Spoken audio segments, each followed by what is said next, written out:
81114224556. Halo semuanya, kenalin nama saya Prameswari Salma Harimadi dengan NIM 81114224462. Semuanya, perkenalkan nama saya Sabrina Alfatinasti dengan NIM 81114224467. Kenalin nama aku Eleni Dewi Belkosprati dengan NIM 811142247. Hai, kenalin nama aku Izani Sakamulia dengan NIM 811142246. Nama saya Aulia Yudati Umi dengan NIM 81114224882. Kenalkan aku Akila Nisa dengan NIM 81114224484. Apaan tuh? Mbak, mau kemana mbak? Mau pergi mas, mumpung terang. Emang kenapa mbak kalau hujan?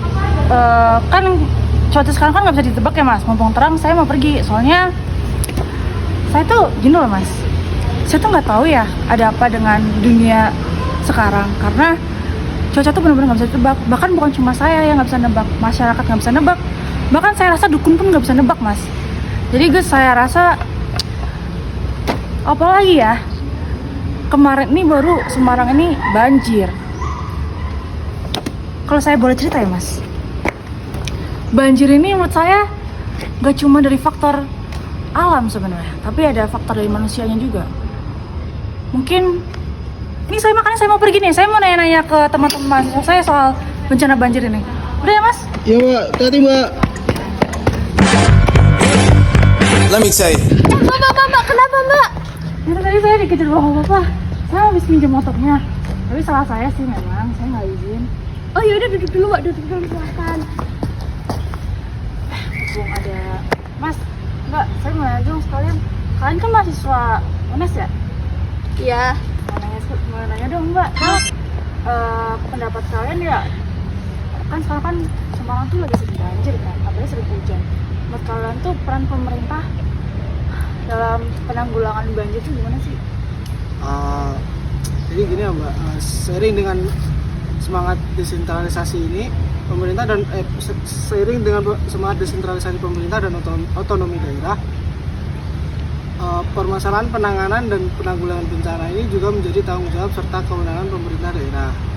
Dengan demikian perlu adanya sinkronisasi koordinasi antara pemerintah pusat dan juga pemerintah daerah dalam mitigasi bencana sebagaimana yang diamanatkan Undang-Undang Nomor 24 Tahun 2007 Pasal 5, bahwa pemerintah daerah dan pemerintah pusat menjadi penanggung jawab dalam penyelenggaraan penanggulangan bencana. Untuk keperluan itu, maka ditetapkan ketentuan pembentukan Badan Penanggulangan Bencana Daerah atau biasa kita sebut BPBD. Nah, hal ini secara tegas disebutkan dalam Undang-Undang Nomor 24 Tahun 2007 juga Pasal 18, yang mana berdasarkan ketentuan setiap provinsi wajib membentuk BPBD. Adapun kabupaten atau kota dapat membentuk BPBD sendiri berdasarkan kriteria beban kerja, kemampuan keuangan, serta kebutuhan. Nah, apabila pemerintah daerah atau kabupaten kota ini tidak membentuk BPBD, maka penanganan penanggulangan bencana daerah ini diwadahi oleh satuan kerja perangkat daerah yang sesuai. Nah, dengan demikian dapat dikatakan bahwa BPBD ini merupakan lembaga pemerintah non-departemen yang melaksanakan tugas penanggulangan bencana di daerah, baik provinsi maupun kabupaten atau kota.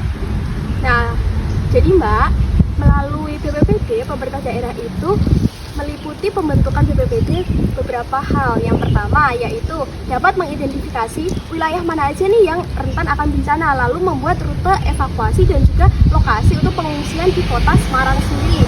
Yang kedua, dapat memastikan bahwa setiap masyarakat menyadari dampak dari potensi bencana itu. Yang ketiga, dapat melalui pelatihan pertolongan pertama kepada masyarakat. Lalu selanjutnya dapat melaksanakan program pendidikan melalui sekolah-sekolah ataupun sosialisasi. Nah, selanjutnya yaitu tentang tanggung jawab dan wewenang pemerintah daerah. Itu meliputi 5 aspek. Jadi yang pertama yaitu adalah aspek legislasi. Pemerintah daerah harus membuat peraturan terkait dengan penanggulangan bencana maupun pembentukan BPBD. Selanjutnya yaitu aspek kelembagaan, di mana pemerintah daerah harus membentuk BPBD, meningkatkan infrastruktur dan juga pengembangan kelembagaan media center. Selanjutnya adalah aspek perencanaan, melalui perencanaan penanggulangan bencana, rencana pemulihan maupun rencana penanggulangan tata ruang. selanjutnya adalah aspek pendanaan. Yang bener aja, rugi dong. Harus mengalokasikan anggaran rehabilitasi bencana dan rekonstruksi. Selanjutnya yang terakhir adalah aspek pengembangan kapasitas melalui sekolah-sekolah ataupun melalui sosialisasi tersebut. Gitu Mbak. Kalian tuh di sini ngapain? Belum pada kuliah kah? Tuh, udah jam segini Mbak, saya kelas dulu ya. Oh iya mas. Ya, mari Mbak. Kalau saya hari ini free sih Mbak, soalnya biasalah mahasiswa akhir. Oh semester berapa mbak? Aku udah semester 7. Iya.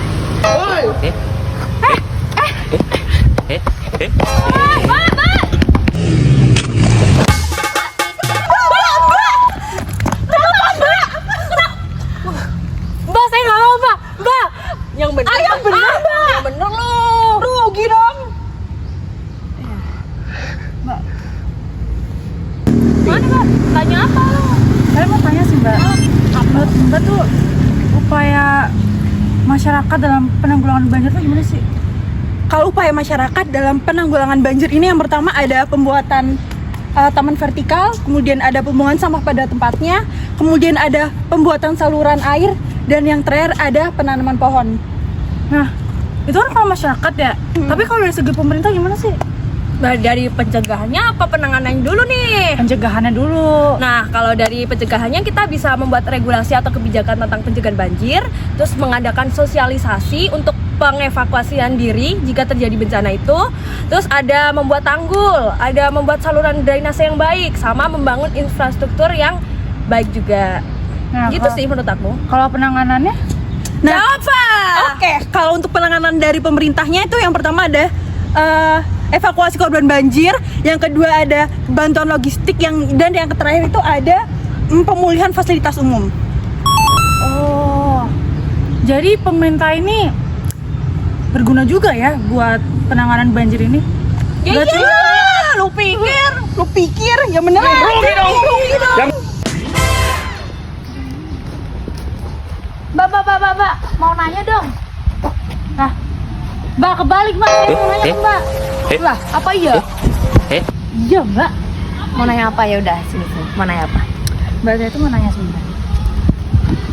Tadi tuh saya udah nanya ke beberapa mahasiswa yang ada di sini sebenarnya. Iya. Oh, dan jawaban mereka, wah, saya salut. Wih, emang iya. Iya. Nah, saya mau nanya gitu Mbak. Sebenarnya kendala apa sih dalam penanganan banjir ini? Kendala ya, sebenarnya tuh pemerintah udah kayak ngasih banyak strategi sih Kak di sini, tapi nggak semuanya strateginya tuh 100% terlaksana ya.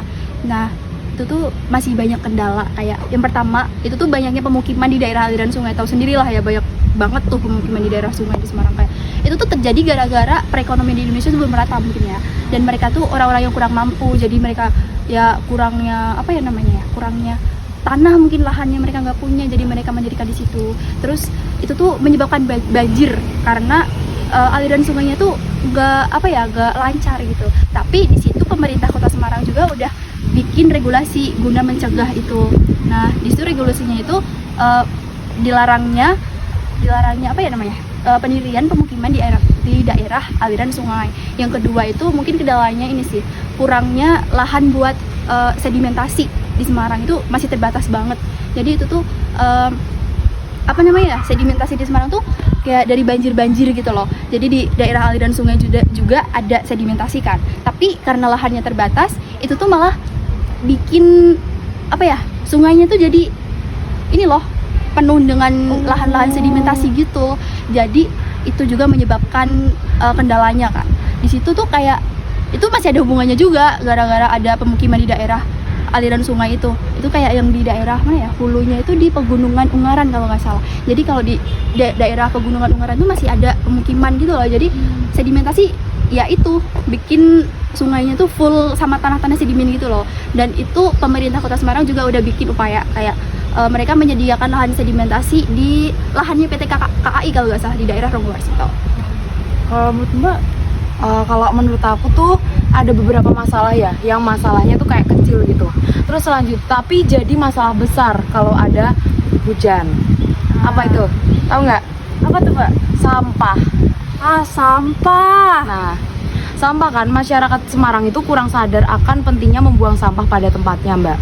Jadi pada dibuang di sungai, di selokan gitu. Nah, sampah-sampah yang dibuang di sungai, di selokan atau tempat-tempat lain itu yang nggak pada tempatnya membuat ini penyumbatan, Mbak. Jadi ya gitu.